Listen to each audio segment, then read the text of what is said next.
Good afternoon. Today is Wednesday, October 28th, 2020. My name is Carlo J. Bird. I'm an interviewing for the Voces Oral History Center at the University of Texas at Austin. Please know, Ms. Maxine Reveles, that this interview will be placed in the Nettle Lee Benson Latin American Collection at the UT Austin. If there's anything you do not wish to answer or talk about, I will honor your wishes. Also, if there's something you do want to talk about, please bring it up and we'll talk about it. Because we are not conducting this interview in person, I need to record you consenting. So I'll ask you a series of 5 questions. Please say, yes, I agree, or no, I do not agree after each one. There are 2 questions we need to make sure you agree to before we go on. Voces wishes to archive your interview along with any other photographs and other documentation at the Benson Library at UT Austin.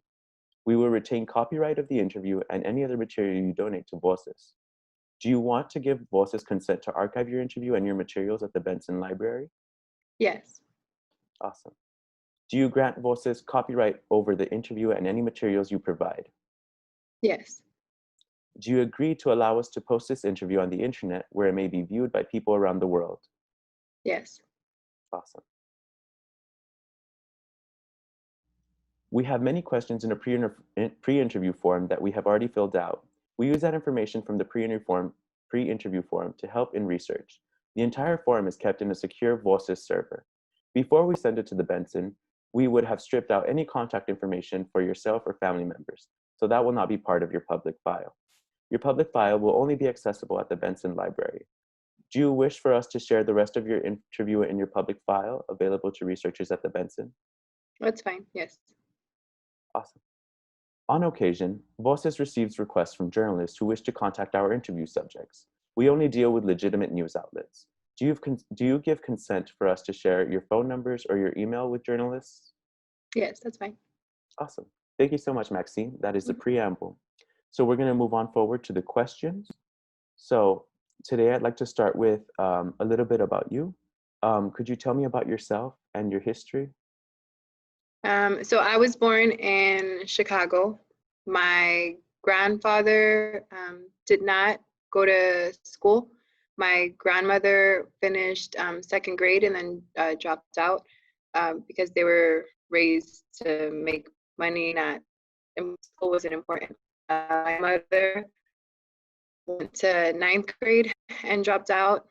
I'm not sure about my father. When I was born in Chicago, he was a drug addict and an alcoholic that would beat my mom. So my mom was born in Laredo, and they ended up moving to Chicago because my grandparents were migrant workers. And then when the steel mill opened up in Chicago, my grandpa jumped on that. So he became a steel mill worker and started to provide for my family that way. They ended up being able to buy like lots in Laredo for like $5, I think, for the whole plot. When we moved to Laredo, the 3 plots that were there, they were all my family's. Like one was my great grandfather's, one was my grandfather's, and then one was his sister's. So he had bought all the plots so that our family could stay together when we came back to Laredo. We were in Chicago. My mom had to leave in the middle of the night with the clothes on our backs to get away from my father. We ended up in Laredo, and that's where I was raised. We didn't have much. We lived in the barrio called the Cantarranas. It's a neighborhood where maybe 90% of the people live in poverty. So it's not a very rich community. But growing up, we didn't really know that. Our streets were dirt. We would play outside in the rain and stuff, like we didn't know what we were missing. The only outlet that I had, because my mom ended up getting a job at Walmart. She was an overnight stalker because with her education, that's all she could get. My grandparents helped raise us after the steel mill. My grandpa tried to become a trucker, but with his limited education, he tried to get a company, and he did really well. Like he bought trucks and stuff, but this white woman he was messing with ended up taking everything because he didn't know about the money or anything like that, how to calculate, how to read, and she ended up taking everything. So we ended up with nothing after that. But my grandma still stayed with him, you know, like they still loved each other after that, and we struggled a lot. My mom was the only one that was working, so she was providing for all of us. The little money that my grandma did get, I don't know where she would get it from. I think it was like Social Security or something. Um, that's the only money that we had. So it wasn't easy, but my mom, she made miracles happen every Thanksgiving, every Christmas, you know, like, and now I think back at it, like, you know, when we would get socks or towels as presents, you know, we were so ungrateful, you know, it's just, it's hard growing up thinking that your parents aren't doing enough, you know, like, why couldn't they have gotten a better job? Why didn't they work harder? Why weren't they smarter, you know, like, and now I realize, like, you know, it's just, there's cycles that are in place, and sometimes you have no choice but to go through them, you know. I joined the military to try and get out of a cycle. My twin brother, it was hard when we got back. Well, when we moved to Laredo, my grandparents didn't want us to turn out, well, especially my brother, they didn't want him to turn out the way my father was, you know. I really don't have memory of like the horrible abuse the way my sisters do, because they were older than me.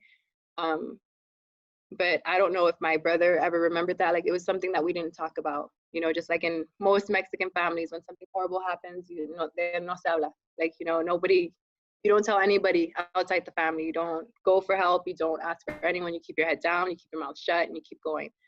So in school, I was a good student. You know, I did my work. I didn't cause trouble for the teachers. I didn't talk to anybody or like fight with anybody or anything like that. My brother, my twin brother, he was the opposite. He would always get in fights. He wouldn't really disrespect the teachers, but he would still walk out of their classes and stuff like that. Like, you know, he just struggled, and eventually people just gave up on him, you know. And like, as a teacher now, I can see it. You know, sometimes you don't have the patience anymore. You have to worry about your own family. You have to worry about all this other stuff. And sometimes you just have to let the kid go, you know. And I've done that to some kids and I regret it, you know. And then I hear like how good they're doing, and I'm like, thank goodness that someone was able to reach them, because I couldn't, you know.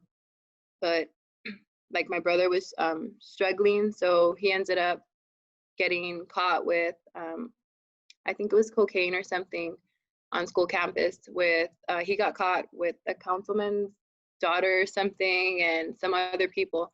But because my brother was the only one without money, he was the one that was used as an example. He ended up getting years in prison.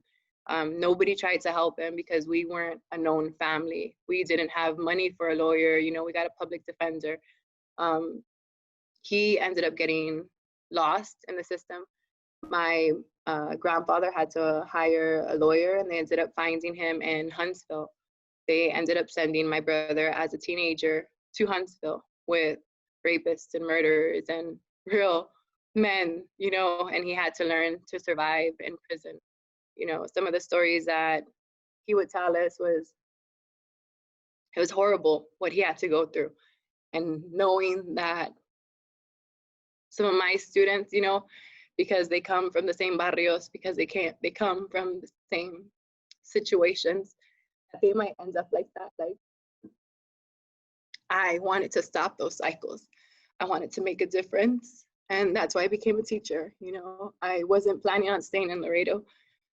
When I joined the military, like, I couldn't wait to get out of Laredo, you know, like, Laredo has a way of breaking you sometimes, especially if you don't have the money, you don't have the connections, or most of the time in Laredo, like, people will say it's who you know, not what you know.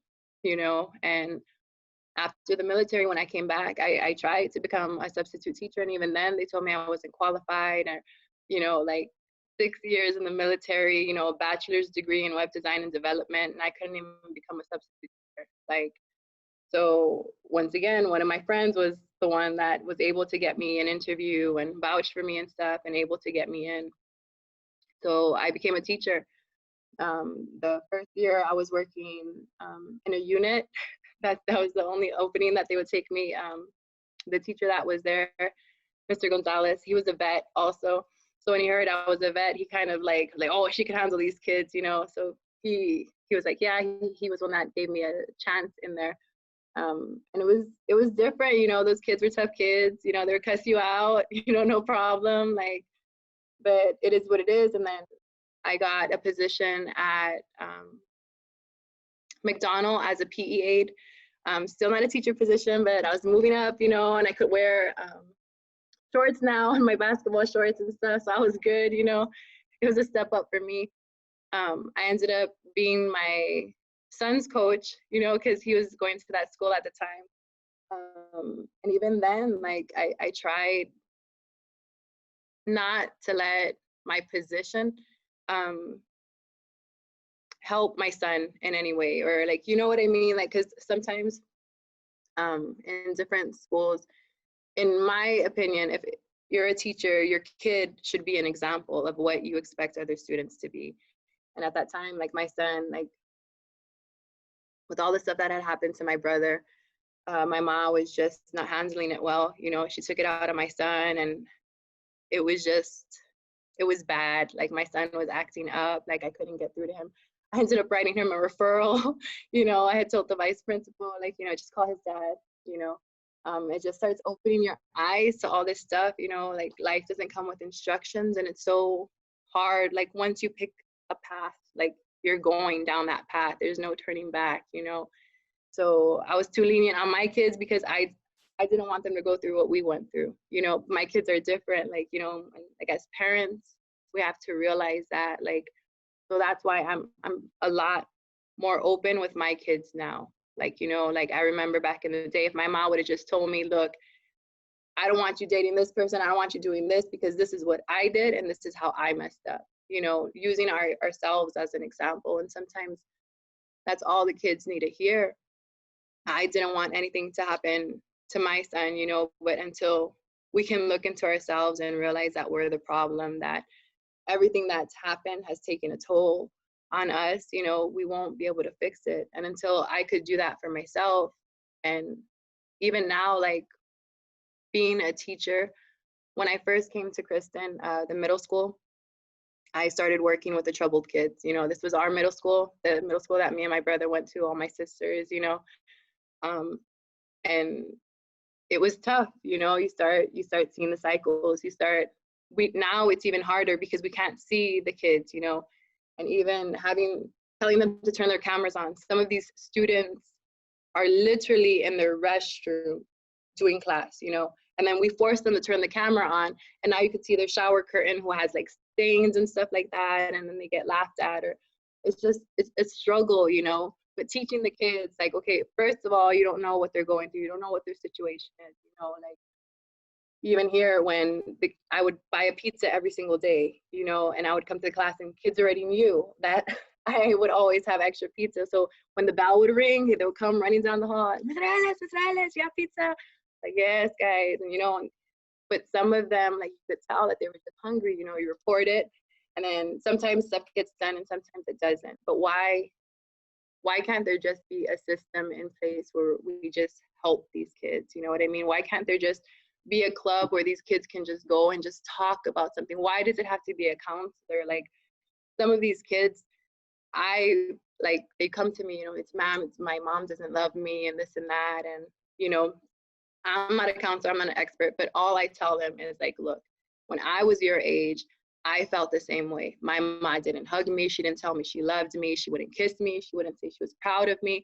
I said, but I know now, like being a parent, that there's so much stuff, so much weight that is on our parents.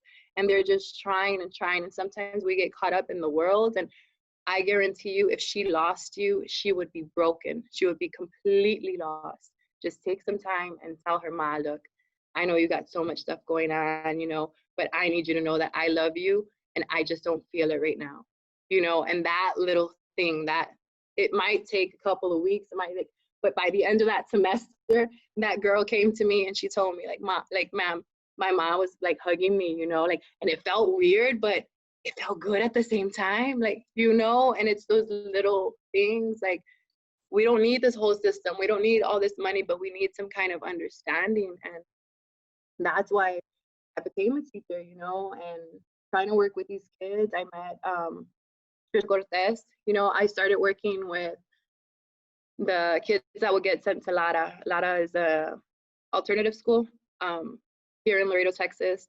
When the schools can't deal with them anymore, when they get too many referrals or anything like that, they ship them off to another school for 30 days to a couple of months, depending on what they did, and then they bring them back.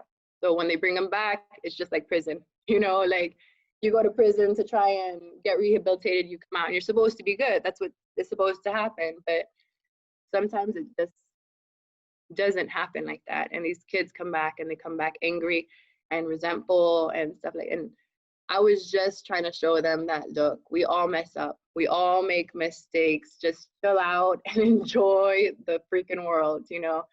So I started WOWI crew, the We Are Worth It crew. And it was all those kids, the kids who felt they were nothing, who felt they didn't matter, who felt their parents didn't love them, they weren't enough, whatever the case was, you know?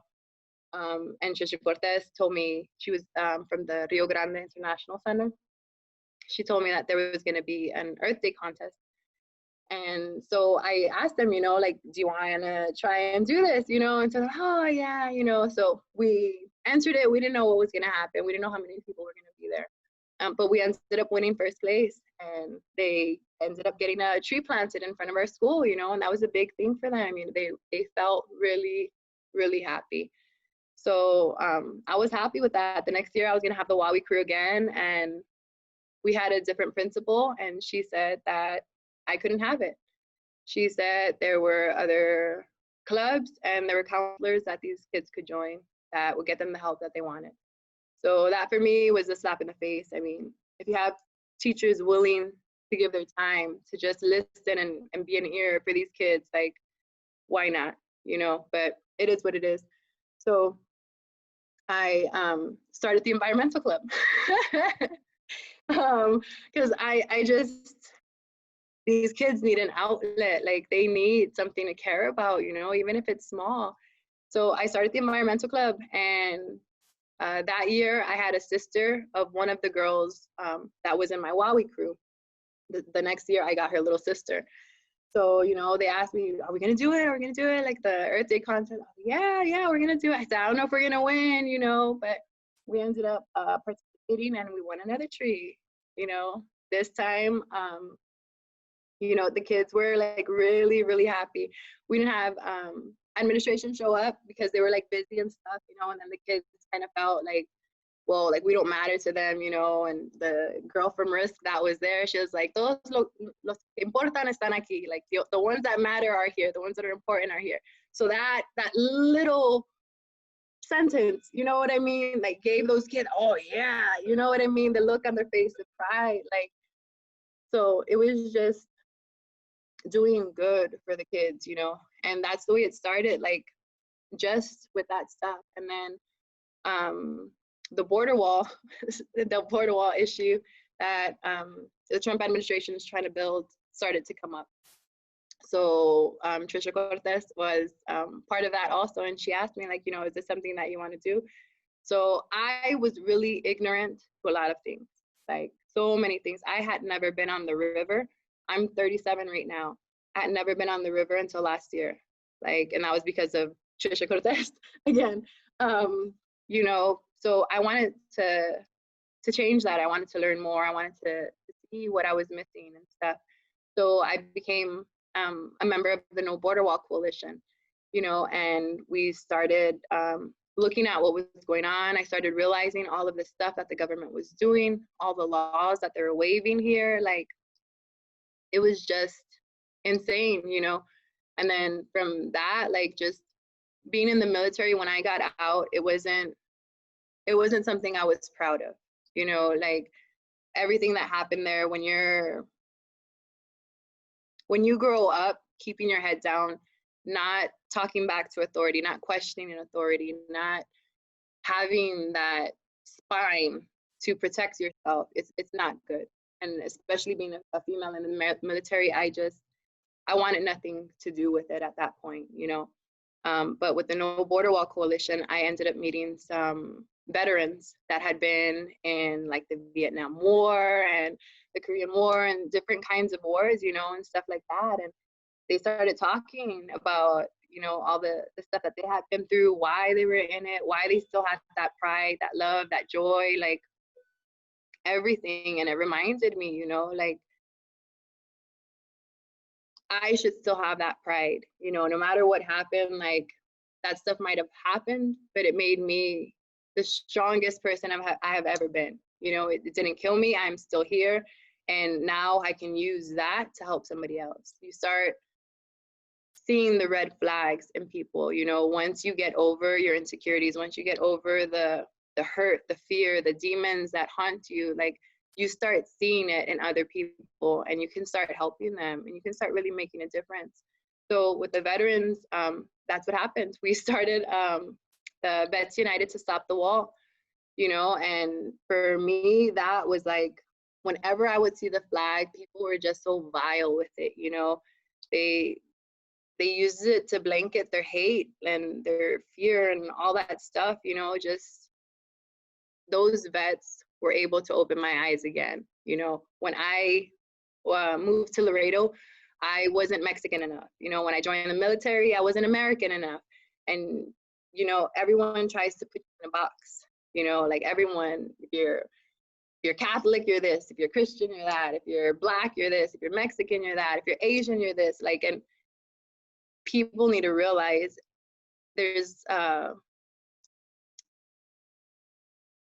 like not everything fits in those categories, you know. There's always something to the rule. You know, that they don't follow the rules and stuff. Exception, there's always an exception to the rule. So it's just like that with people also, you know. So I started wearing my cap again, the veterans cap and stuff like that. I started getting the students that were in my WOWI crew.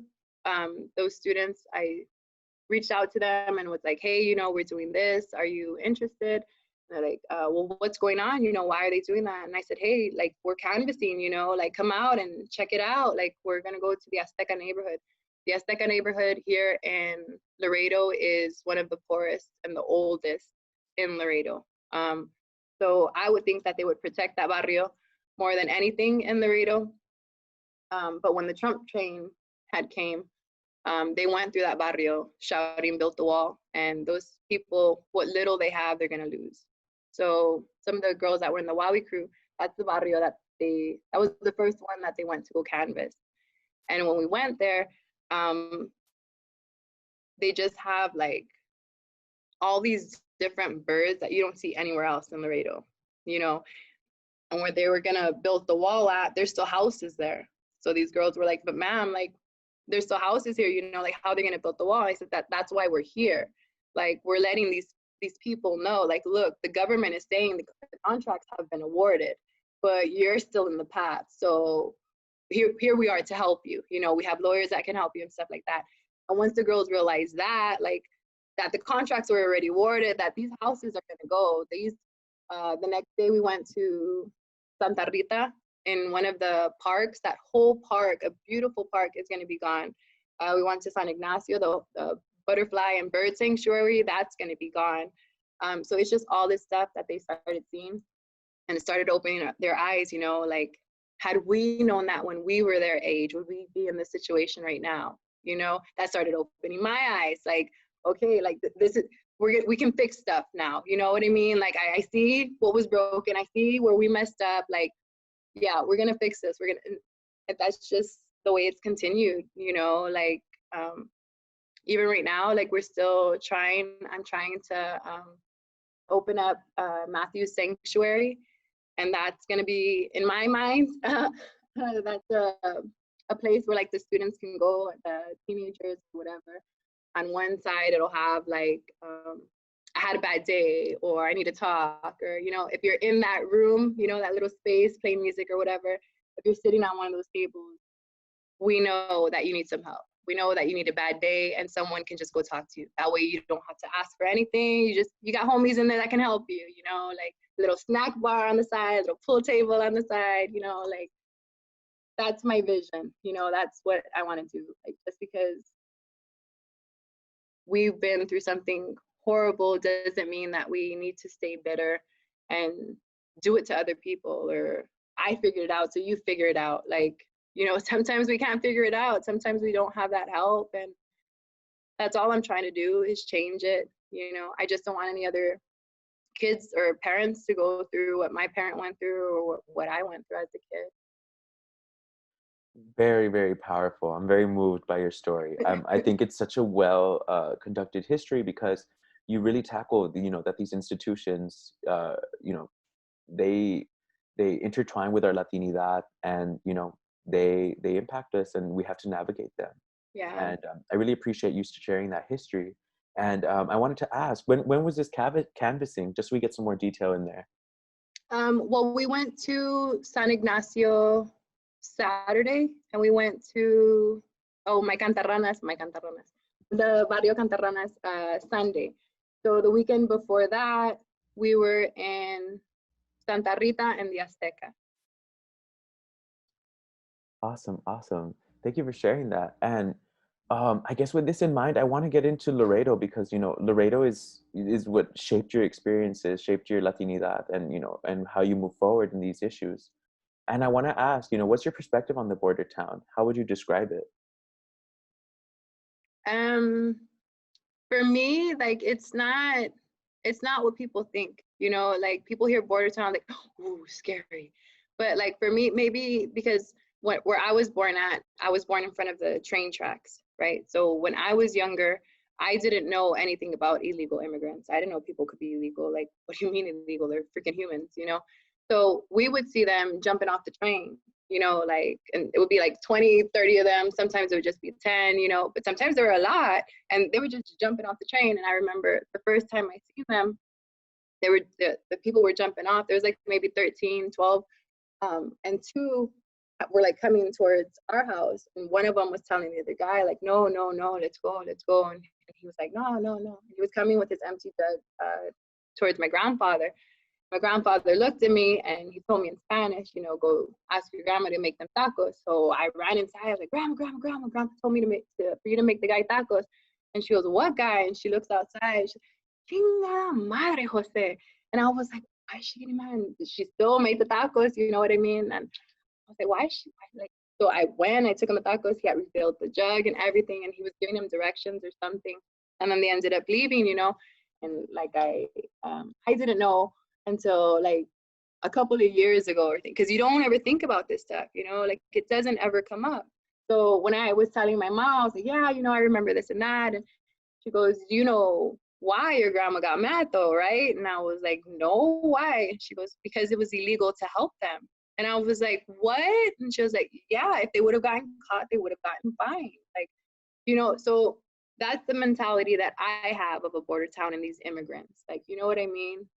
Like when they would always tell my grandpa, you know, like, es que son matones or this and that. And he would look at them and go, hay matones aquí, you know, like, because they're saying that they're murderers or whatever coming from over there. And he's looking at them like they're murderers here, you know.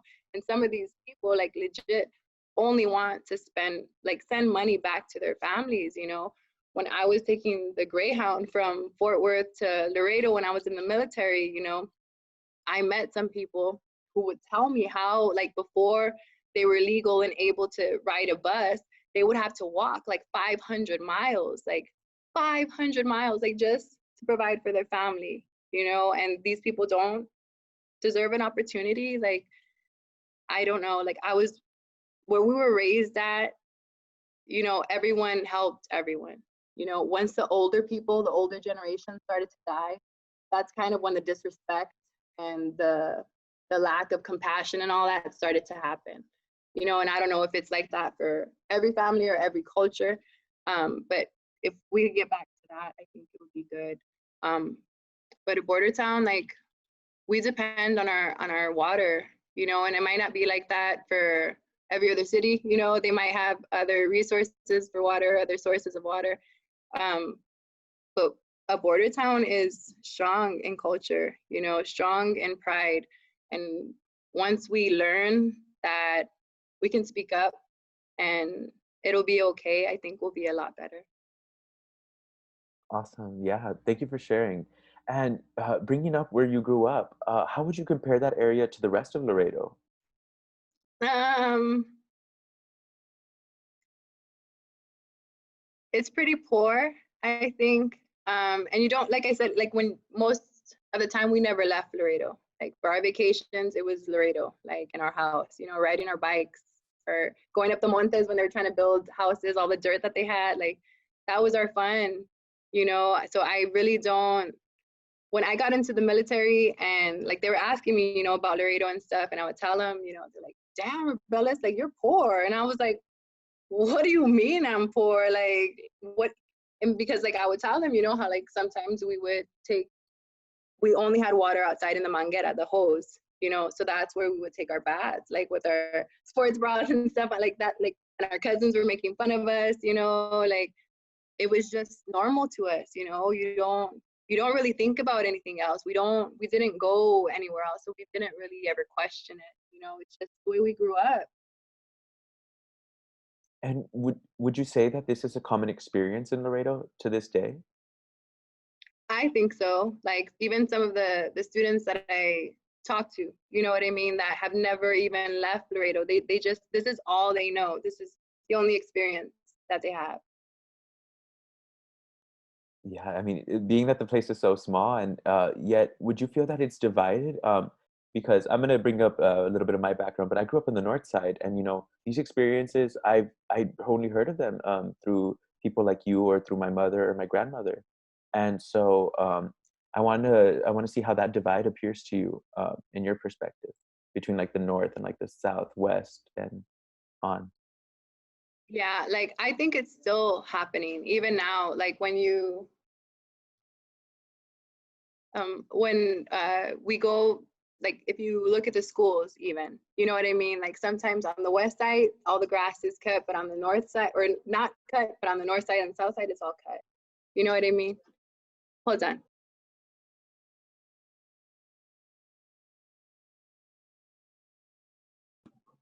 Sorry. Yeah, so that happens. And then there's even people, that like run for city council, like when they come and like start asking, like the neighborhoods and stuff, and we tell them, because my mom, even right now, she still doesn't have an air conditioner, she still doesn't have a heater, and that's normal. There's a lot of families that don't have the basic necessities, and for us, like for me, I have a job as a teacher, and people hear that and it's like, oh, well, she's well off. And it's like, no, like my family has started so far back. I'm still trying to catch up for them, and then on top of that, trying to fix the stuff that's already broken and has been broken. It's just hard. And people who come from money, people who have had money for generations, sometimes they don't understand that. And that's why they don't have the compassion. I've met people who have come from money, who have no worries, like I remember the first time I was able to go to the grocery store and buy like whatever I wanted, like not even worrying about that. And then, coming back to Laredo, like now I got to calculate like how much that, and it hurts, like my kids don't see it, but that one time that I had to put stuff back because I didn't have enough, that like burned me, like it hurt. And knowing that my ma constantly went through that, my mom would go hungry just for us to eat. Like people in the North might not understand that. Like why wouldn't you have enough food? Why wouldn't you just work harder? When it's not that easy. Like we chose that road. My mom dropped out at ninth grade. That was her choice. That was her path. And everything else happened because of that. And people don't understand, like, she didn't have the self-love back then. No one helped her love herself. My grandma got married at 15 to get away from her mother. You know what I mean? They're just cycles that keep happening and keep happening. And I don't know, like if the people in the North I live in the South now, but I don't consider myself a person from the South. I consider myself a person from the West Side, because those are my people. That's where I grew up. Like that's where the struggle is. And I'm never going to forget my people.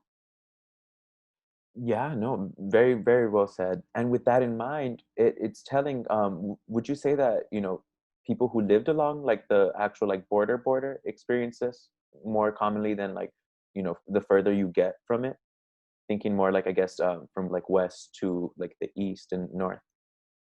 I don't know. I think it's mixed depending on who your family was, because I know some people who live like right up on the border and they're like really well off because their family knew what they had to do. They set it up and they got it taken care of, like, so I think it's split. I see. And with that in mind, how is leadership in Laredo like, and how does it impact these factors?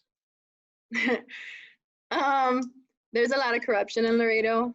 Like, I know a lot of people don't want to talk about it, but there's so many politicians who have messed up and are still politicians. They should have been gone a long time ago. But once again, like, because he helped me with this, I'm gonna look the other way on this, and that shouldn't be the case. If you messed up, you messed up. Like, no matter what you did for anyone, you should be held accountable just like everybody else.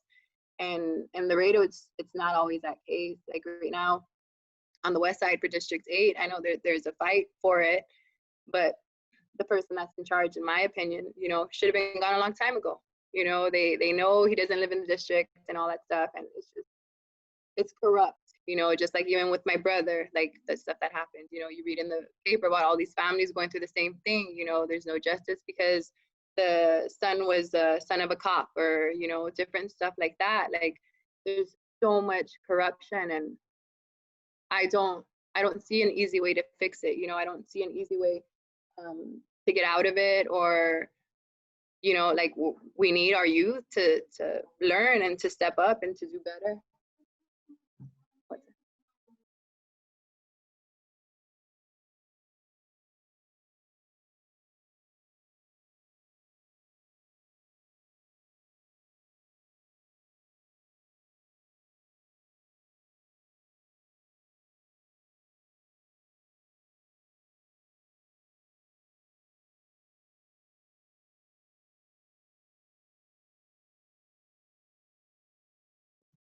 Okay, sorry. Back. Yeah, no pressure, by the way. They get to edit all this later on, so Okay. yeah. And they might throw in like the full one, but they always edit it for better pieces. And Okay. so we were talking about the leadership, and oh, your time, living in Laredo, has it changed, or has this been a consistent theme? Well, just when I went to the military, I wasn't here. But it's I don't know. Even the mayor, like he with the border wall, he completely waved the white flag, when the citizens are scratching and clawing to try to stop this. I don't know. It's just different. And I don't know if it's everywhere that's corrupt like this, or if it's just Laredo. Like, I don't know. Yeah, no, and it's a very interesting notion because it's something I've heard from a lot of Laredos. There's a lot of speculation, but it's hard to keep track of when everything's limited to rumors and hush Mm-hmm. hush. And so it's just a very important topic that you brought up. And I guess just to brush off on Laredo, what are Laredo politics like, and specifically, what was your reaction to the Trump administration? So I was, like I said, I was ignorant to a lot of stuff. This was actually the first year that I voted, like, because I didn't want anything to do with it. Like, I can't fix it, so why even bother, But now I see the error of my ways, when I started like looking into everything, like, okay, so who started what? Who screwed us over? Who sold us out? I didn't even know that Laredo was older than the United States. We're not taught that. You would think something big like that, it would be everywhere in the history books, but once again, who writes the history books? Um, like, so we're not taught that. We're not taught, like, that sense of pride, like, this is Laredo, like, we've been here, we've been doing this, um, it's I don't know, it's crazy. It's crazy. I think we could do a lot better. When I started looking into everything, I know that I found out that the like political system here, something started with the patron system. So maybe that's where everything stems from, and I saw how they had the videos, of this patron. The patron was supposed to be the mayor, but like they would call him a patron. And if you know what that is, he's like the boss, you know what I mean? A big boss, a big boss, so to have that mentality when you're the mayor, you know, to want people to call you a patron. Like, I don't know. That for me was kind of messed up. And then I started like digging a little further and I started seeing the videos that were coming out, you know, how this mayor, like his house compared to everything else, you know, everything else was dirt around him, but yet he had this huge house. You know, what is he doing for the people? What is he doing for his people? You know, they were just lining his pockets.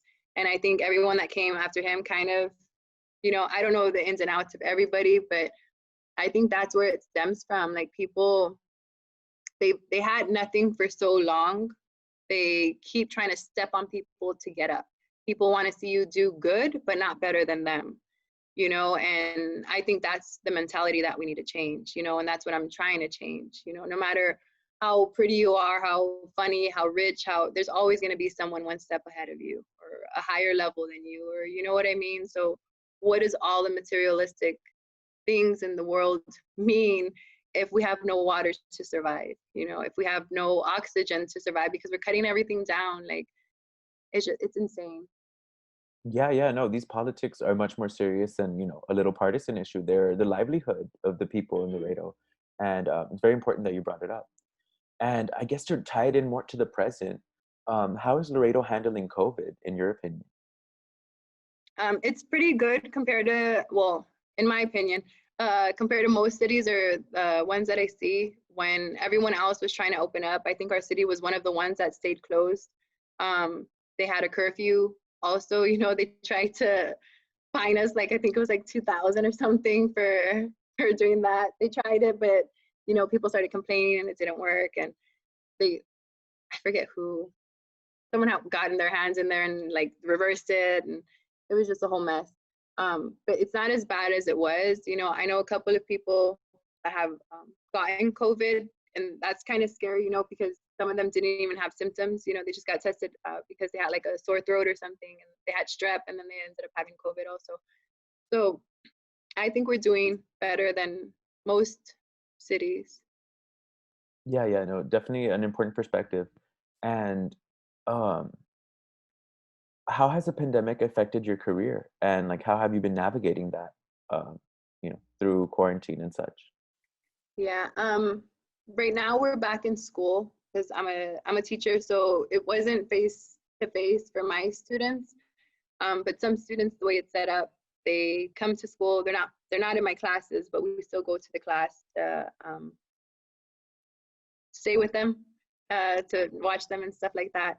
It's harder, I think, now with teaching because of all the stuff that's involved with it. You know, people think it's a lot easier for teachers now with COVID, but it's really not. We have so many forms and all these windows we have to have open, and the calling of the parents and finding out why they weren't here, and maybe it was the internet, maybe it's not, maybe they did your work, maybe they didn't, maybe they couldn't, so you still give them credit? Like it's just so many things. Like it's so stressful right now, you know. And I think if they would just get rid of the STAR test, it wouldn't be that bad.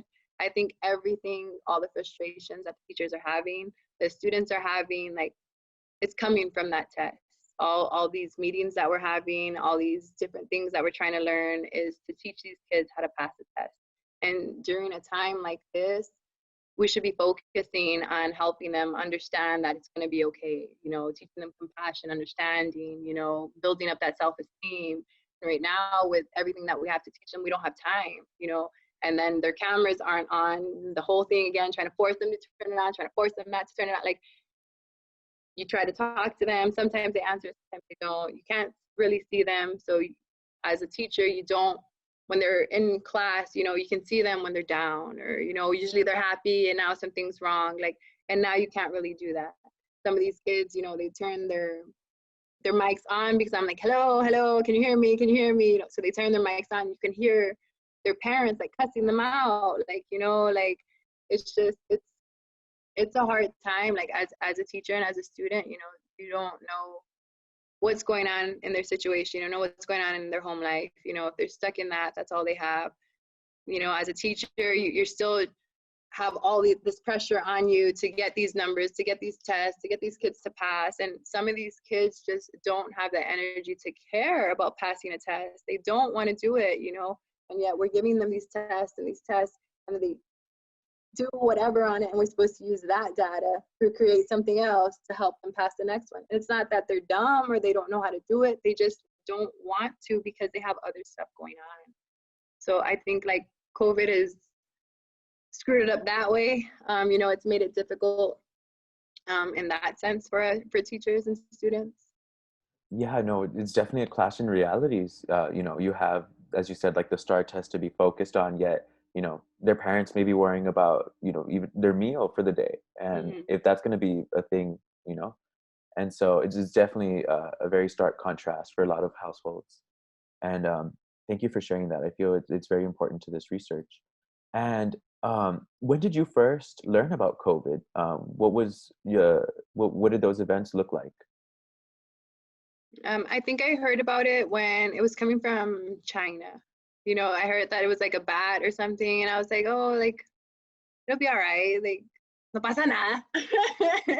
I didn't think it was that bad, you know. And then I don't remember where I was when we first heard that there was a case in the United States, and it's like, oh, okay, like it's here now, you know. But if it's here now, it's been here for at least a week, so it might be somewhere else, you know.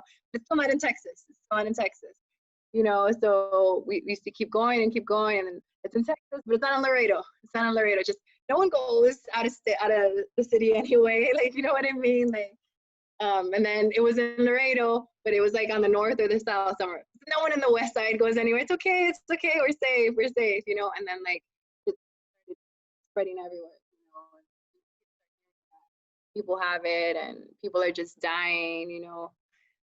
Someone my sister knew, like she went to school with the girl, with the lady, and then she died, and her husband died also. So those kids were left with no parents, you know. So it's an eye opener, you know, on how quick something can change. And even if we don't think it's a threat, even if we're not taking it seriously, like serious stuff can happen. No, very true. And thank you for sharing your process with dealing with it.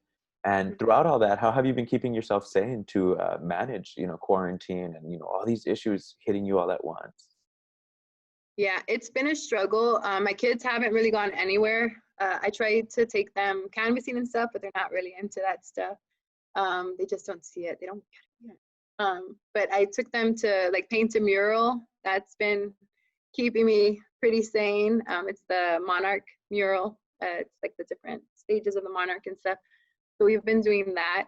Um, I've been planting a lot of flowers and stuff, you know, because even that, like growing up, my grandma always had roses and different kinds of plants, and there's always these different butterflies, you know, around there, and you don't really pay attention to that stuff. You don't really appreciate it, you know. And when she died, everything started to die. You know, like right now, like my mom doesn't have hardly any flowers in her front yard. Everything, you know, they don't take care of it. You know, they were the ones that cared about everything.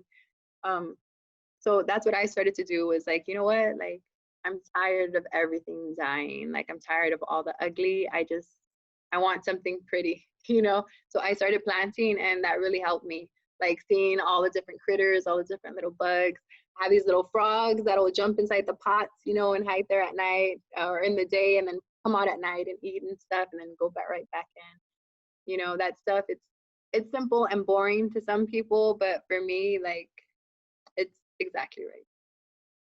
No, I would say it's almost symbolic. I would say the environment holds a close place to you. You know, even thinking about the initiative you took with the young students who won the contest with the RGIC, and so very very, you know, powerful the way the environment ties in to all this. And so I want to move on to a little bit of your, well, all of your activism, but pre-COVID era. So how did you get in? Well, I guess we already got into that. A better question: How did you engage in activism? You know, before like quarantine hit, before like that, like those orders started coming in place and people had to stay home. We had organized a couple of different events. I think the very first one that I was a part of was the Silent River Sit-In. It was right on the banks of the river. it's in a park that we're gonna lose. So it's like a whole parking lot, and then when you come down, there's like a park and then the river. So we had a silent river sit-in there. And we had all gathered around. We had the Native American who was doing the blessing and stuff, you know, with the incense and all that stuff. So it was really nice. We did that. And then we had like a climate march. You know, some of the students had gotten involved in that also. We've had a couple of things. The Martin Luther King march, we tied that into the no border wall. We also had that one. I think that was the last one before COVID. But then we had like the street mural painting, and even that one was during COVID. But it was so big, like that we had enough room to do it. Yeah. And could you talk a little more about that street mural painting? Okay, so that was right after the Trump administration had declared a national emergency, and they were, I believe they were taking federal funding to build the wall. So we were trying to prove that there wasn't a national emergency, but no one was really listening to us. You know, we were trying to get stories out there, and no one was really paying attention. You know, so we were like, that was around the time that Black Lives Matter started doing the street murals. You know, and no one had ever done anything against the wall. You know, and I don't understand why. Like some of these cities have had the wall go up, have proof that it's destructive. It's not anything that anyone would want in their city. So I don't understand why they hadn't done that yet. But so we painted it. It's I don't know how long it is exactly, but it's the whole street in front of the courthouse. You know, we wanted to make sure that people saw it, that people understood. It's on Victoria Street. Victoria in Spanish is victory. So it was kind of like, you know, I don't know. It was kind of cool to have it on there. It's right in front of the courthouse. I don't know exactly how many people were there. I know when I was there, people kept coming and going, you know what I mean? Because sometimes it gets hot. And it was a lot of work. But a lot of people came together from a lot of different organizations to show that we didn't need the wall here. You know, that this was our big, please listen to us and see what we're talking about. Awesome. And with that in mind, you mentioned a Trump rally, and you know, was there other backlash to this mural? And could you go in detail about it? Yeah. So when we finished the mural, well, okay. So before we did the mural, we had to ask for permission because we didn't want anything to go wrong. We don't want anyone arrested or anything like that. So we had to ask for permission. We went to city council. They had a vote on it, and they voted that we could paint the mural. So that went on the Laredo Morning Times, I believe it was. And when that happened, people went crazy. They were not happy about it. They said, why could the city council do this, or whatever it was that they said. So they were going to bring it back up again to vote again. So as that was happening, the Trump train started to organize in Laredo. Before that, there was no Trump train in Laredo. After our mural, it was like, you know, indirect, because you did this, we're going to show you guys that Laredo doesn't want Trump or whatever. So we painted the mural. They had a second vote. They ended up voting again, because they had already told us we could, you know what I mean? Like, we made sure that we had the right paint, that we had people that knew what they were going to be doing, the cost of everything. You know, they had just paved that road, so we could completely understand how they would be worried that we would mess it up. So we were able to show them, like, we have all this stuff, this is what we're going to do, here are the pictures, here's the layout and all that stuff. So they agreed to let us do it. So we ended up painting it. And then I think it was like a week or two later, the Trump train said that they were going to have an event to drive over our mural, which, I mean, people drive over it all the time. So I don't understand why that would be like, haha, I'm going to stick it to you. Like, because we drive over it every day, you know? So that, that to me was just like, that says more about them than it does about us. Like, we were trying to show something good, you know what I mean? So the Trump train happened. They ended up not going through our mural because the Vets United to Stop the Wall. We ended up that because they had just paved the road, all the, I guess, oil and stuff from all the cars, it had gotten all over the letters. So we took that weekend to go ahead and touch it up. So when the Trump train was coming, our people were in the middle painting, so they couldn't go through that street. But they did have a lot of people. You know, I thought most of the people were from out of town. Like, that was my opinion. You know, like, even when, who was it, the National Guard, or I forget who had came, you know, like, you could see, like, most of Laredo is Mexican, you know what I mean? And you start to notice that some people, like, you don't, I don't know everybody in Laredo, but it's just different, you know, like, it's just different. So I got some backlash because of, I had said, you know, like, there was a lot of white people in Laredo, like, and for them to go through the neighborhood, like the Azteca, if you're from Laredo, you know, you should know about the Azteca neighborhood. You should know about what's going on in Laredo. These people, if they were from Laredo, had the audacity to go through a neighborhood that's gonna lose everything, shouting, build the wall. Like, I couldn't believe it. So I assumed they were from out of town. You know, I couldn't prove it. I could prove that the checkpoint could, but I couldn't prove it. You know, so after that, while we were painting the second time, there was another mural on the other side. That was the Blue Lives Matter.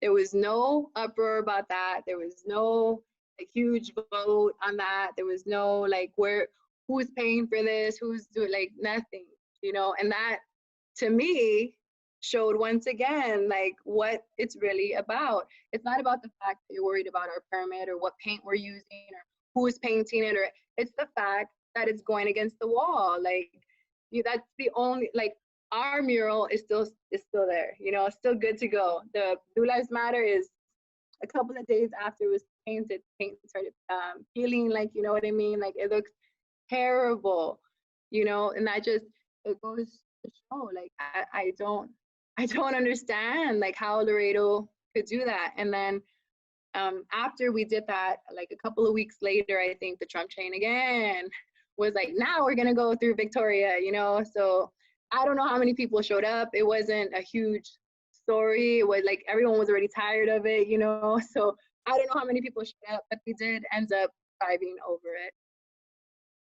I see. Wow. You know, so much debacle over, you know, either you support the institution or you don't. And so Yeah. that's it seems like that's like the center conflict. And you know, what a powerful time, I would say. Um, and I guess focusing more on like the No Border Wall Coalition and the Vets Against the Border Wall, what are the dynamics like in this organization? What kind of culture do they foster? I think, like, well, for me, I was ignorant to a lot of stuff, you know, but some people have a way of making you feel stupid for not knowing anything, you know. But in the No Border Wall Coalition, like, there's so many people from all walks of life that know so many things, you know. They're so well educated, like, and it might not just be because they went to college, it might be because, like, that's their life and that's what they had to go through and that's what all the stuff that they learned along the way, you know. Like, so for them to have that knowledge, you know, and make sure that when they spread it to us, they're still spreading it in a way that when we teach other people, we're still teaching them with love, compassion, and understanding. You know, I used to be a person who was quick to, like, what, you don't agree with me? Shut up. Like, you know what I mean? Or like cussing people out on Facebook, you know, like, and after everything I've been through, and like learning from the people in the coalition, like, I understand now, like, not everything is black and white, you know. Sometimes the hardest thing to do is to put yourself in the other person's shoes, but you have to do it to make sure you're not the wrong one, you know. Like, and people on my Facebook, you know, I have friends on Facebook who are Trump supporters, you know, and people are like, how can you even follow them and this and that, and I'm like, look, like, even a broken clock is wrong twice a day. You know, I just don't want my hate or ignorance for anything to ever make me wrong or make me hurt somebody or make me choose something without not knowing all the facts. You know what I mean? And it's just hard. Like I see some of the people that follow Trump, you know, and their kids are amazing kids, you know. So I mean, they can't be all wrong. Like there's some good in that person, you know, and it's just hard. I think, you know. I think it all starts with us. If we can admit that we're wrong, if we can admit that we need work, if we can admit that it's okay to be wrong, you know, like I think we'll be better. Mhm. Yeah, that empathy is definitely a powerful factor in educating people and getting people to be mobilized and, participate in activism. Because, it's like there's something crazy there that's like making you want to act. And I guess moving forward, um, what kind of barriers presented themselves for the organization as they've been mobilizing through the pandemic?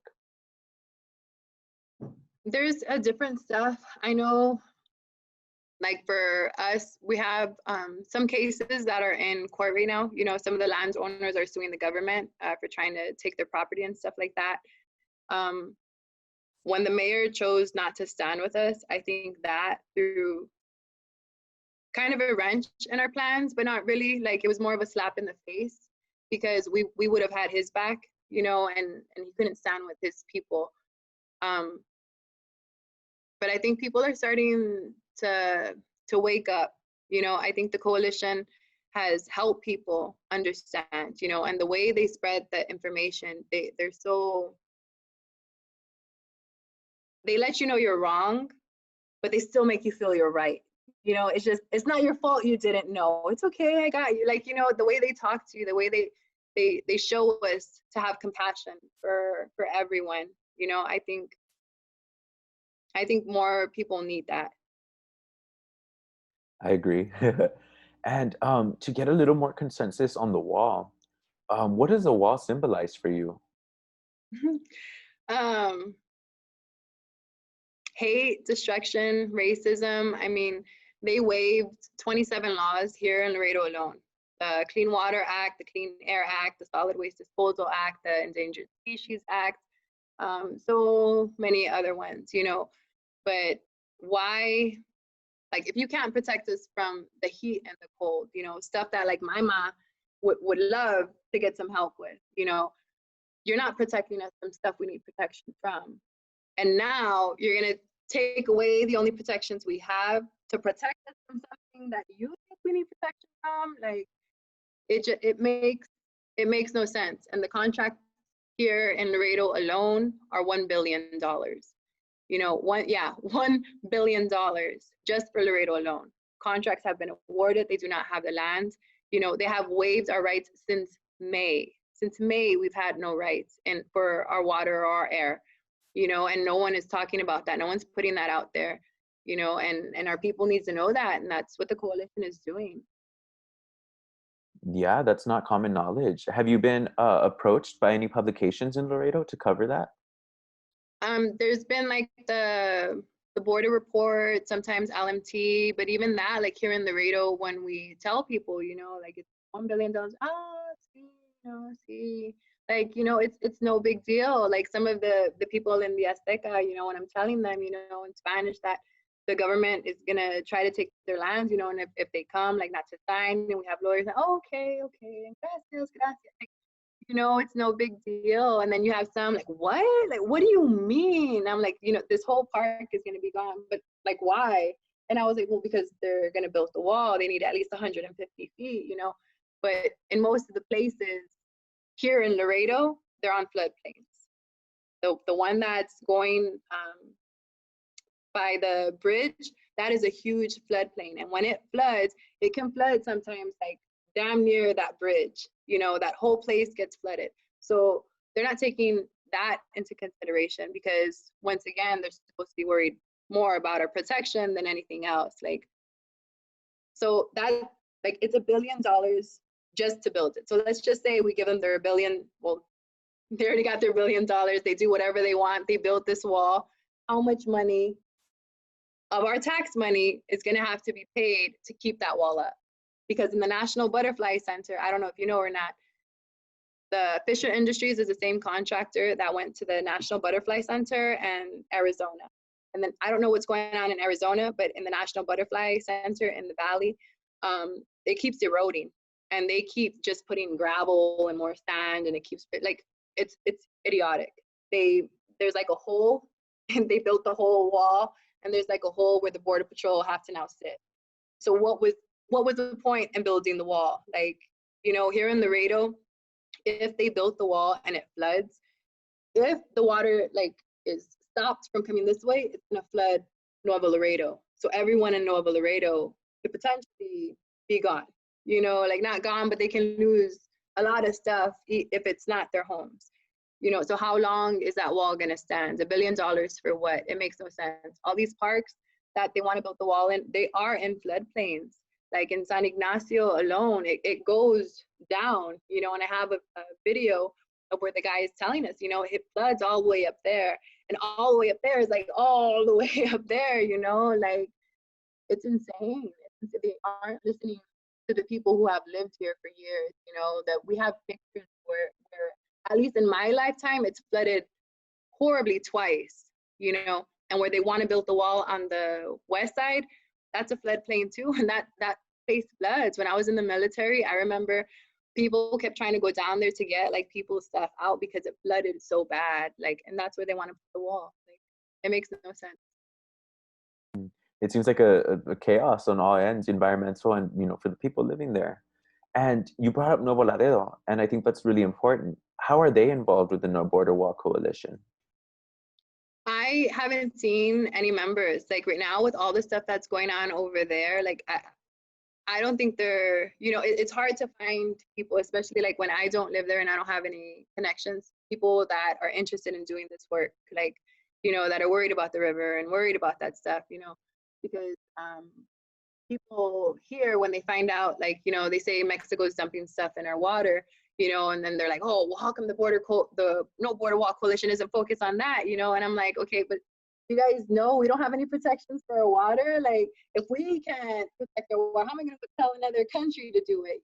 Like, it's just, I don't think they're aware of what could possibly go wrong, but we're trying to make the connections. I don't know if people in the coalition have made that connection or not, have talked to people, but I know we have like people that live on that side, students that come from that side or have family on that side, and they cross every day or every week or whatever it is, so it's scary that this isn't being told. You think it's just going to be a quick fix, but they're not thinking about everything that's going to happen because of it.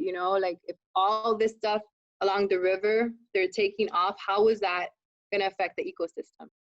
And this is our only source of water. Like, it's just insane.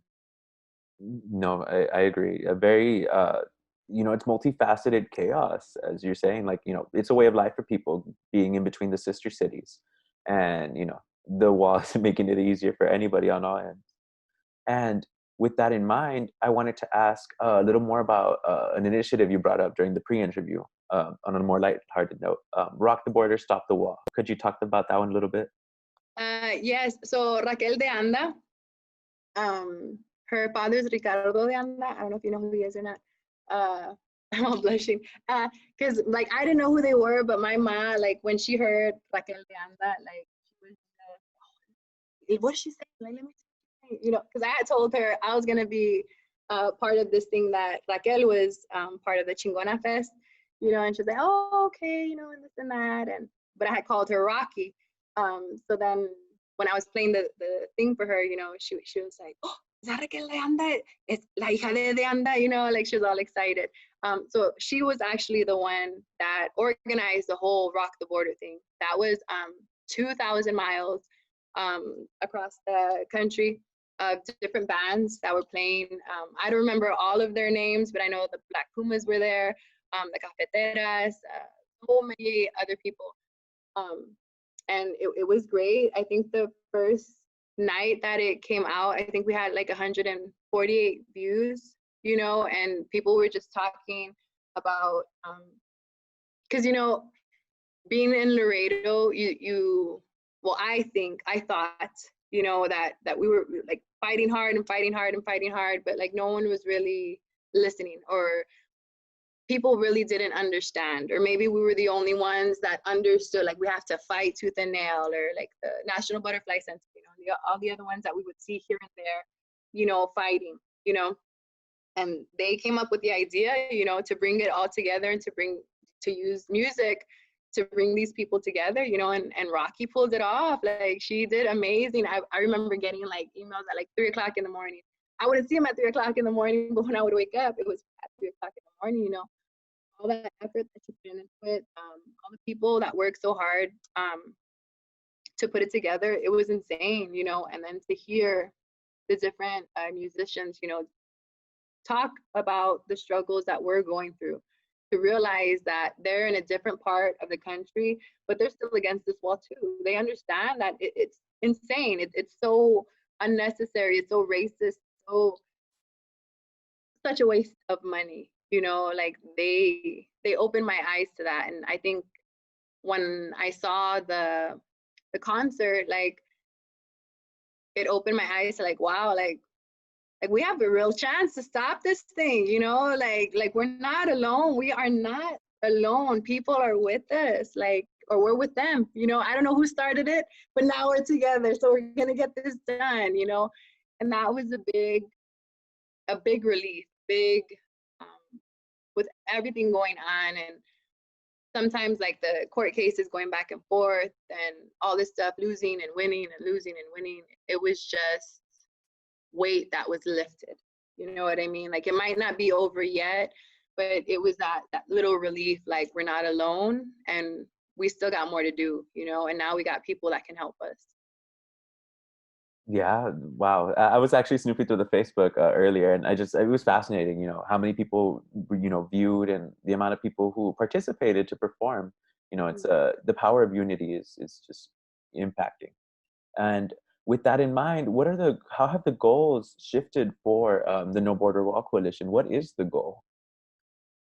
Our goal it's always been to defund the wall and fund our future, and I think for me, fund the future is such a huge part, because like with everything I've gone through, like they have $1 billion for this wall, but not for our kids. Like, come on, who's okay with this? Like, it makes no sense, especially in our town where I'm so sick of these kids, like, just thinking that they have to sell drugs to make it, like, it, they need an outlet. And there's so much money being, I'm sorry, there's so much money being wasted. Like, there's so many things that could help these kids. There's so many things that can bring them out of this darkness, and the coalition was that for me. Even at 37 or 36 at the time, you're still a little kid inside. Like, you still haven't learned to love yourself. You still haven't learned to get that backbone to be like, no, you're wrong, and this is why you're wrong. Like, I'm right, and this is why I'm right. And look at this, I got people. You know what I mean? You don't build that when everybody else builds that, and it's kind of hard sometimes. And the coalition, that's what it was for me. That it was my awakening, my backbone, you need to be stronger because your daughter is looking at you, like, you need to be stronger because you want to raise a strong man, like, it's just, it shapes you in a way that you didn't even think you needed, you didn't even know you didn't have. And it's been crazy. It's been rewarding. It's been maddening at times, like, so tired sometimes. Like, we keep going. And I think it's been great. Yeah, no, very symbolic, and like it shakes your bones almost, because it's a lived experience. It's something you're seeing. It's the everyday life that's impacting you, and so it's very moving. Fighting against something that's holding people back, and it's down to the institutional level, as you said. The kids at school, and so it's the work is very powerful. And how has activism impacted your teaching? I bring this up because a teacher in the RGV faced backlash for having Black Lives Matter in her virtual classroom. And I want Yeah. to know how it's impacted you being an activist and a teacher.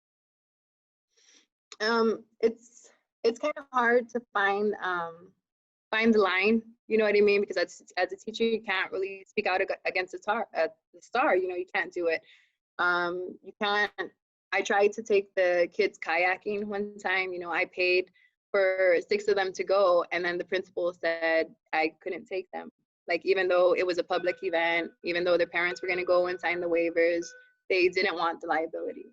And for me, it hurt because that was the first time I was going to be on the river, and I was 36. You know, like, we didn't go because my mom never had money. You know, we didn't go because it was always too far. We didn't know anybody. We didn't even know what a kayak was, you know, like, I think being like trying to do what I am, or what I'm doing, and trying to bring the kids into it, sometimes it's a battle. You know, I can't really tell them about the wall, even though some of them have seen me on the news or out in town with the flyers and stuff like that. Like, they know, but I can't really tell them about it, because then they say it's political. You know, you can't really talk about political things in school, you know. But sometimes they see, like, one of the vice principal who had a "Make America Great" hat on, you know, like, yeah. So that to me was political, you know. So then they say, "Hey man, but why can't you talk about the wall and he can wear the hat?" Like, you know, so they see, you know. But I tell them once again, like, we don't have a voice. As a teacher, I don't have a voice, and that's what I'm trying to get them to start seeing, you know.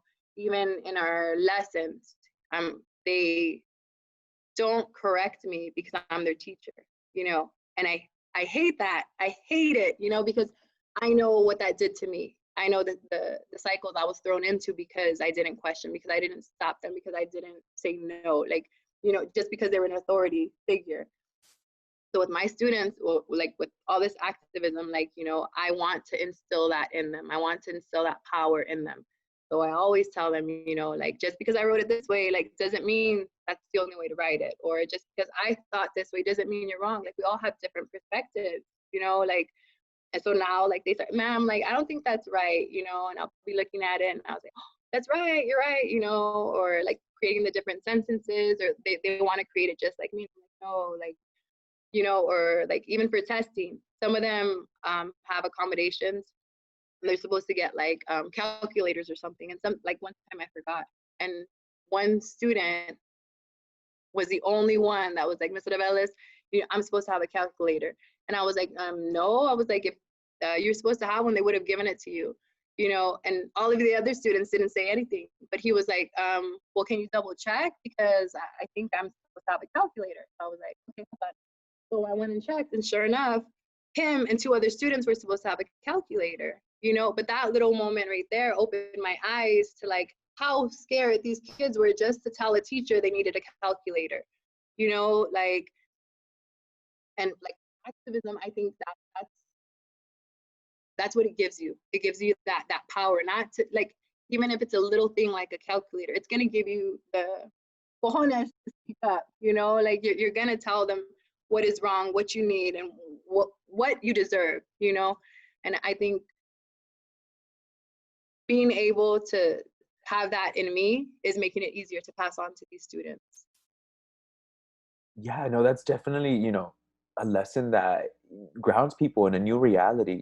They're going to have that with them for the rest of their lives. I can guarantee you, as someone who went to Laredo schools, those brief, like, messages of, like, you are stronger than you know. It's very empowering. And, I'm even holding on to this and I'm interviewing you, and, I feel empowered too. And, um, just too powerful, to express that. And, a little contrary, but what would you say draws people to support the border wall? I think their ignorance. I think that's the biggest thing. Like, the Trump train, when it first came here the very first time, there was like a lot. I would say at least 1,000. You know, there was a lot of people here. I was pissed off because where they all gathered, that whole section, there's like 1,000 of them, right? So they're all lined up, all in the where our outlets are at. I don't know if you know where they're at or not. The outlets, all that parking lot, the park right there, all of that's gonna be gone. And that's where they were parked at. So my thing was like, okay, if y'all are for the wall, why are you parked here? You might as well get used to not having it right now. Go park somewhere else. Like, you know, don't go anywhere where the wall is gonna be. Like, you can't use that anymore. You know, and I think their ignorance has a lot to do with it. There's the BP president or union president, I don't know what he is, Hector Garza, I think is his name. He spreads a lot of hate, like, and most of his people, or like the followers for the wall, and they follow what he says, you know, and he's one of the people that is always like, look at what Mexico is doing, and getting his people riled up, but he's not telling them the whole facts. You know, he's getting all these Trump rallies going, but he's not telling them what they're gonna lose. Like, you know, we see people with Trump flags in the Azteca neighborhood, right where the wall is gonna be built. Like, are you stupid? Like, you know, like this is gonna be gone. Like, they're ignorant. They're ignorant to a lot of things. Like, and maybe because like they're finally making money or whatever, and they think Biden's not gonna help them. Like, but in my opinion, like, I think the people who want the wall are just supporting it because that's what Trump wants, you know? And for me, Trump is all about money. He's not about people. Every single time it's think of the economy, think of the economy, think of the economy. Maybe growing up as poor as I did, like, that does absolutely nothing for me because I've never had money, you know, like, and maybe that's why I see things differently. Maybe that's why I value air and water over money. Like, I see the importance, I see the difference. Yeah, I mean, the earth is, what you grew up on, down to, the hose, as you were saying. That's where you get the water from. Where does that come from? The Rio Grande, what's at stake right now? That same river. And um, also with that in mind, do you have any of your peers there at school or even within the district, how do they perceive your activism? Um, I know the vice principal isn't too happy, but he doesn't say anything. One of the other vice principals, she, after the vets event, because we had the repainting of the mural and stuff, and we had like a press conference to announce the creation of the vets group, the Vets United to Stop the Wall.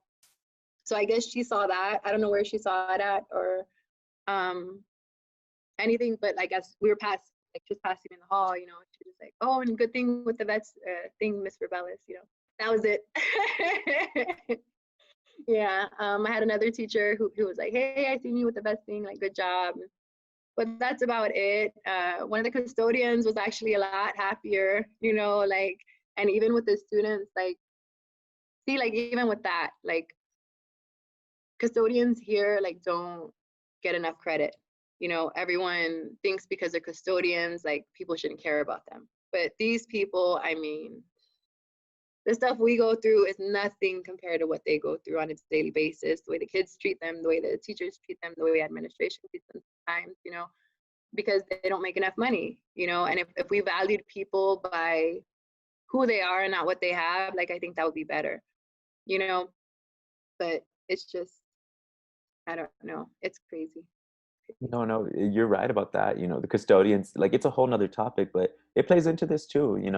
They also realize, the border impacts them, impacts the students, it all goes back to the individual person. It becomes personal, and, Yeah. it shakes you. And I guess grounding a little more in the present as well, um, what's the role of social media to you and activism and, learning? I wasn't really a whole lot into social media, but I see now like the benefits of it. I still only have like Facebook and Instagram. I can't do Twitter. I don't understand it. I don't like it. um, but some of the younger generations or the younger people that are involved with the coalition, some of my former WOWI crew members actually came out. So they're helping me with that stuff. And I think like even with the the concert, social media was a huge help. Like if it wasn't for social media, I don't think as many people would have seen it or would have had the opportunity to spread the message the way we did.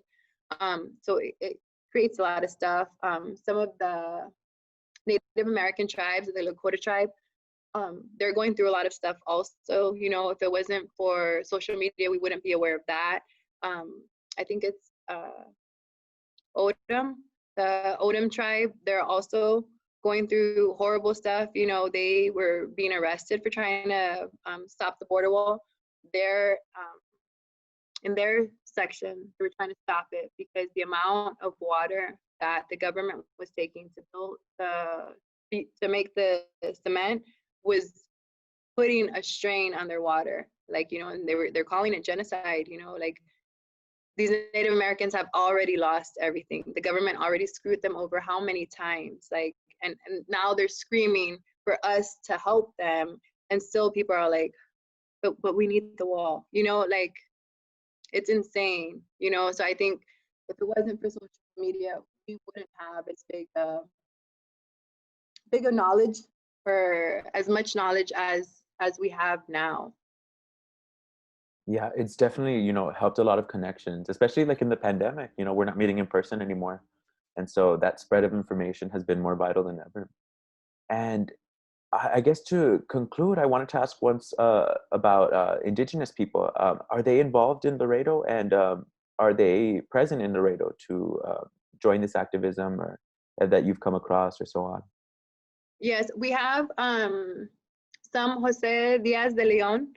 I'm not too sure what tribe he's with, but he's the one that's trying to protect like the black bears and stuff. I think there was a black bear scene somewhere, but he knows more about that stuff. He's the one that gives all the blessings for our events. We had two of the Lakota tribe members come down when they were the ones that helped us organize I think it was the Martin Luther King March. They were, because as the No Border Wall Coalition, when we were starting, we didn't know what to do. Like we didn't know how to organize or how to get people involved, how to spread our message. And so the Lakota tribe members, like they helped us, and then after them, it was Rocky and Gone, what came from New York. They ended up getting stuck in Laredo because of the pandemic. They couldn't go back to New York. So they ended up helping us, and when they came on board also, like it blew up. And I think it's learning from the Native Americans, learning how much they have lost, how much they still lose to try and protect what they have. I remember, I forget what his name is. He had said how he lost his job, and how like they were still trying to teach the kids, and stuff like that, like while protecting their land, while protecting their rights and everything else, and us we lose our jobs and that's it, like our brain is just like, I can't do anything. I can't speak out against the star because I'm gonna lose my job, and yet how many more years am I gonna be stuck in this cycle of star? They started opening my eyes to that, like even seeing like, what colonizer are you voting for? Like, whoa, you know what I mean? Like that hurts, it hurts. But at the same time, it's like, how can we change this? How, if we can't change it completely, how can we make it better? Because something is broken and no one is talking about it. Everyone wants to sweep stuff under the rug and not talk about it, until one of those layers is peeled off. And then it's like, whoa, and like the Native Americans opened my eyes to a lot of stuff. There was a point where I just wanted to find out what tribe I was with and see if they still were around to take me back, like just, I'm sorry for what my people did. Like, like it's just, they've been through so much and they're still going through so much. And if their history hasn't taught us anything, like what are we gonna do? Like they are proof that the government will not care anything about you. I would have given my life for the military, whatever the military needed, like tell me what to do, tell me where to go, and I will give my life for you, just to come back and now the government won't even protect my water. Like, what what did I do? You know, what was it for? What are all these people fighting for? You know, what are we going to kill ourselves for? Like, the Native Americans, like, they opened my eyes to that.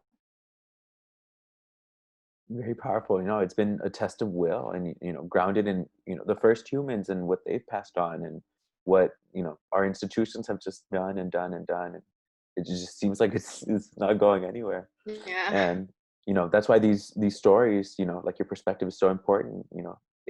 We're able to trace our Latinidad in these experiences, to the American experience and the institutions that impact us. And I believe I've asked plenty of questions. Is there anything you want to share, or to touch base on? In fact, I did have one more question, actually. When did the No Border Wall Coalition begin? I don't know exactly, because we're going back and forth. Because see, what had happened was, we called it the No Border Wall Coalition, but I was with Trisha and a couple of other people, and then like Vicky from, I think she was the Laredo Immigrant Alliance, and Juan Livas, and some of the people from Risk, and it was just different like groups. And it was like, hey, like this person is against the wall too. We're gonna have a meeting. Do you want to come? Like, so that kind of like just. So I don't know what the official date was, but we've been doing this for about a year, a little over a year now. See, okay, so it's a little fresh. Yeah. Oh, awesome, awesome. Okay, and I guess I'm all questioned out, but I want to hear if you want to share any last minute thoughts, or things that you've been through, experiences regarding your activism, your veteran service, teaching, or so on, that you want to share. No, I think I pretty much covered everything. It's just, I hope this helps people see, like, being poor doesn't make you a worse person. Like, even downtown, talking to the homeless people, a lot of people don't do that. When we were painting the mural, there's this guy that's there, and his story, is kind of hard, because I heard his story, and I'm like, I wonder what my dad's doing, like, because this man regrets everything he did to his family. He regrets everything, and now he's homeless. And I remember one time my mom telling me that, my dad might be homeless. She doesn't know what he's doing or anything like that, like if he has another family. I actually found I did a DNA test for 23andMe genetics, to see what I had in me, because I was never Mexican, or I looked Puerto Rican, or, it was just, I wanted to see what blood I had in me. So I ended up having like all kinds of stuff. Spanish, more mainly European, uh, Native American, African, Jewish, Portuguese, and stuff like that. So I did that test, and a couple of months went by, and then I get this message on Facebook, and it was this woman asking me if I had seen the results on 23andMe, and I was like, who are you? So I kind of ignored it, I was busy. So she messages me back, and she said that she might be my sister. So I was like, what? So I go into 23andMe and I start looking, and sure enough, she's my half sister, so obviously she wasn't from my mom. So like she asked me, who was my dad, and I told her, Frederick Rebellis. And she started asking me all these questions, you know what I mean? And I felt bad because I had to tell her, like, the way you don't know him, I don't know him, like, and that was just, I ended up meeting her in San Antonio, you know what I mean? Like, I told my mom, she didn't tell her mom, she was worried about it. Like, and I told her, I said, no, I don't keep anything from my mom. Like, she used to be like that also. So, that was still that, why are moms like this, like, we didn't grow up together, but our moms were still the same way. Like, so, but we kept in contact, and that was good. But it's just stuff kids are still going through, like even right now, like kids might not know who their fathers are, might resent their mothers, or we all have a story though. Like there's a reason for everything, and I see that now. Like I tried to talk to my dad, and I don't know if it was because of all the drugs or what that he used. He's just not coherent, you know. And it kind of sucks sometimes, you know. I know he misses my brother. I know he regrets what he did and stuff like that. I'm just happy for the opportunities. I'm happy for anything that comes my way. I'm happy that I'm finally not completely out of the darkness or the ugliness. But I'm grateful for finally seeing the light. And I hope this will open people's eyes that they're not alone. They're not the first or last to go through the situation, but people will find you. Your tribe will find you if you just spread those wings and fly. Very powerful. I know I said that a lot, but I do feel so, because I feel, the Latino experience is just, it's not embodied by one person or one straight path. As you said, you've been through it all. Your parents went through different paths, your grandparents, your siblings, and although you're all from the same family, even those experiences are unique, and the way you've moved forward since then.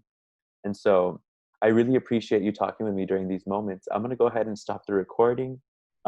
Any last minute thoughts before I do so? And no. Awesome. Okay, that concludes our interview for October 28th. It is 4:34 p.m. and I'm going to stop the recording.